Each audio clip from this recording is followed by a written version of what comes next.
मंदिरे आणि समुद्र किनारे फिरून झाल्यावर आम्ही आता पावसमध्ये मामांच्या घरी आलो. आंघोळ करून फ्रेश झालो आणि हे सर्व होईपर्यंत मामींनी आमच्यासाठी स्वादिष्ट जेवण बनवून रेडी केलेलं. भूक तर खूप लागलेली. लगेच जेवायला बसलो. जेवण झालं. मामा आणि मामींचा निरोप घेऊन आम्ही पुढचा प्रवास चालू केला. मित्रांनो, आता मी मामाच्या गावावरून निघालोय. 10:30 झाले ते. इथून खेडला जाणार आहोत. खेडला तिथे आजची रात्र काढून मग उद्या थोडंसं एक्सप्लोअर करणार आहोत खेड, आणि त्यानंतर मग दुपारनंतर आपण मुंबईसाठी निघूया. सो या चला.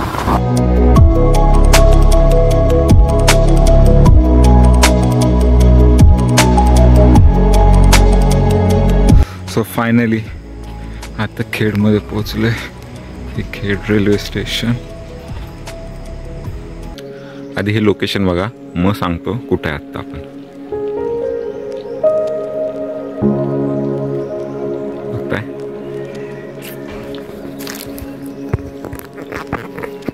मित्रांनो, हे आहे खेड. हे अक्षयचं घर आहे पाठी बघताय ते. रात्री आम्हाला खूप लेट झाला यायला. 3 वाजल्या. आम्ही 10:30ला निघालेलो पावसमधून त्याच्या मामाच्या घरून, आणि तिथून इथे पोचेपर्यंत 3 वाजला रात्री. तरी आम्हाला कुठे ट्रॅफिक वगैरे नाही भेटलं. रस्ते मोकळे होते, त्यामुळे पटापट आलो. जवळपास 150 किलोमीटरांचं अंतर आहे पावसपासून खेडपर्यंत. तिथं आम्हाला नवीन मित्र भेटले. दोन मित्र आहेत ते. हेच सकाळपासून आमची टाइमपास करत आहेत. आम्हाला सकाळपासून आमच्या बरोबर यायचं. हाय कर असं. ठीक आहे. इथून आता आम्ही थोडं बाहेर चाललोय. इथं अक्षयच्या दुसऱ्या मामाचं घर आहे, तर तिकडे पहिले जाऊन येतो. त्यानंतर मग जेवून निघू. त्यानंतर मग जेवून मुंबईला निघायचा असा प्लॅन आहे. मला फणसाचं झाड बघायचे, त्याच्यावर खूप सारे फणस लागले. त्याच्यावरती.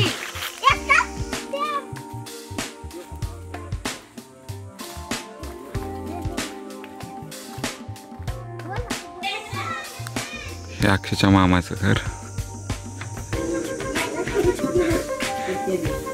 हे अक्षयची आजी आणि हे आजोबा आहेत. मी आता थोडंसं गाव एक्सप्लोअर करतोय अक्षयचं. इकडे उन्हाळ्यात पाण्याची टंचाई असते, त्यामुळं सगळ्यांना गावातल्या लोकांना इकडून विहिरीवरून पाणी भरायला लागतं. तर आता पण विहीर पाहण्यासाठी चालू आहे इकडे. तर हे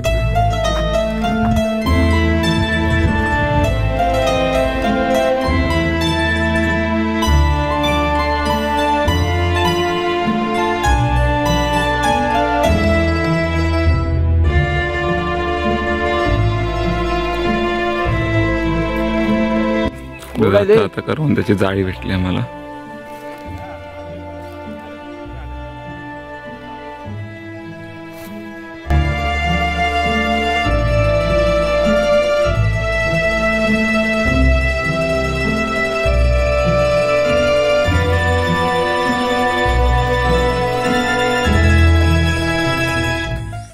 इथून आम्ही आता आंबे शोधतोय. रस्ते बघा कसे पावलाट.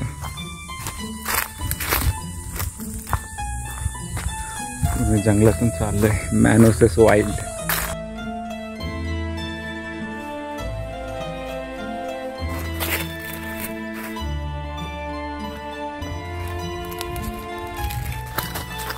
जंगलच आहे. खाली खाई आहे एका साईडला.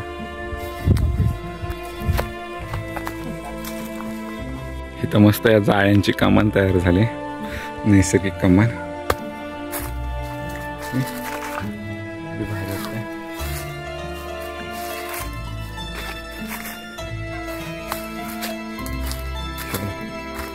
इथं खाली आम्ही नदीला आलो. पोचले त्या नदीवर, पण ह्याला काय पाणी नाहीये सध्या. बघा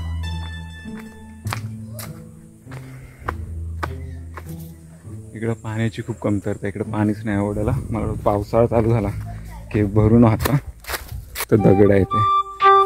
इथं हवा खूप छान लागते.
See how amazing it is.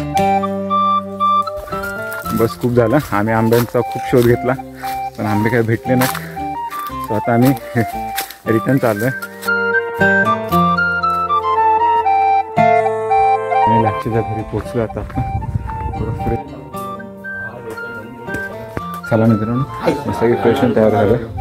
आता इथून मामाच्या घरी जाऊया, तिथं जेवण करूया, त्यानंतर निघूया.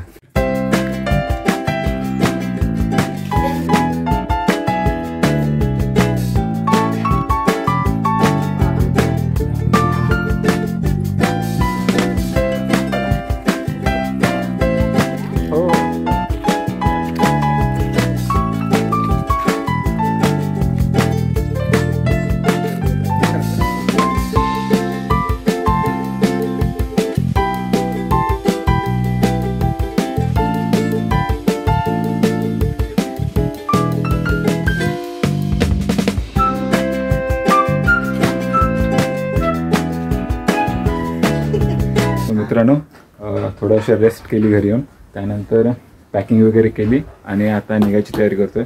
गाड्यावर रस्त्यावरती लावल्यात कारण की इथून थोडी रस्ता खराब आहे वर जाईपर्यंत. सो आधीच गाड्या वर लावल्या रस्त्यावर आणि आता निघूया. Bye bye.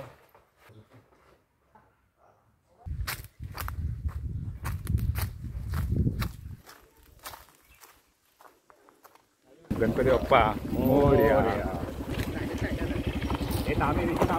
इकडे गावदेवीचं मंदिर आहे गावचं. आता जाता आता वाटेवरच आहे, मग विचार केला इथं पाया पडूनच जाऊयावर. परतीच्या प्रवासाच्या आधी देवाच्या पाया पडून जाऊया म्हणून मग इथे आलो.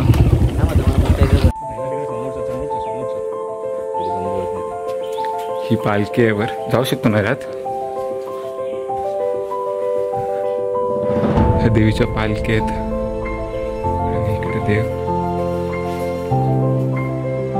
इकडे पाया पडून.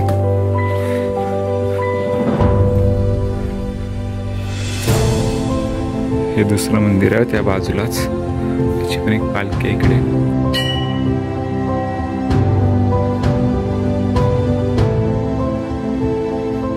Wow, look at this view.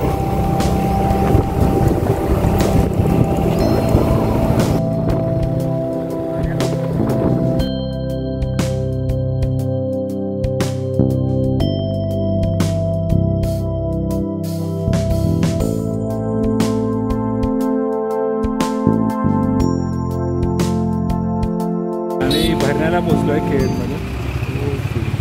4 झाले. टाईम होतोय 4:06. इथून स्ट्रेट गोवा मुंबई हायवेला लागू आणि त्यानेच पुढे कंटिन्यू करू. And welcome back to Goa Mumbai highway guys.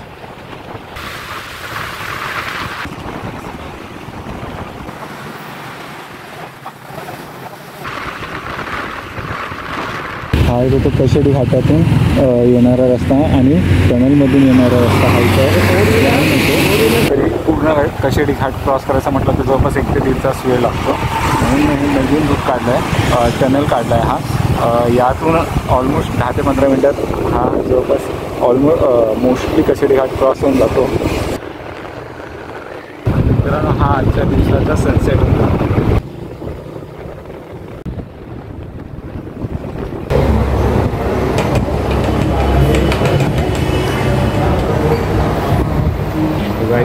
आता रात्रीला 8:15 झाले तर आम्ही डिनरसाठी थांबलो. डिनर करून थोडासा एक ब्रेक पण हवा होता, सो ब्रेक घेतला आणि थोडंसं डिनर करूया की अजून आम्हाला 1.5 ते 2 तास लागेल भेट पोहोचायला.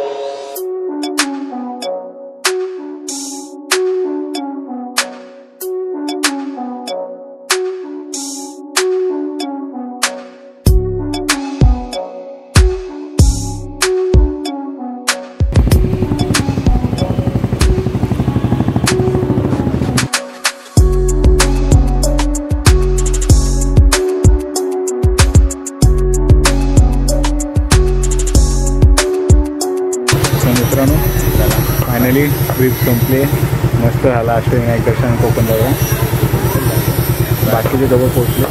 आहे चालला आता आपण घरी जाऊया. By the way he series तुम्हाला आवडली असेल तर नक्की लाईक करा. बाकीचे व्हिडिओ आधी चॅनलवरती आले असतील. आणि yes as always stay fit, be crazy, love yourself, never give up and do whatever it takes. भेटूया अशाच एका नवीन व्हिडिओमध्ये.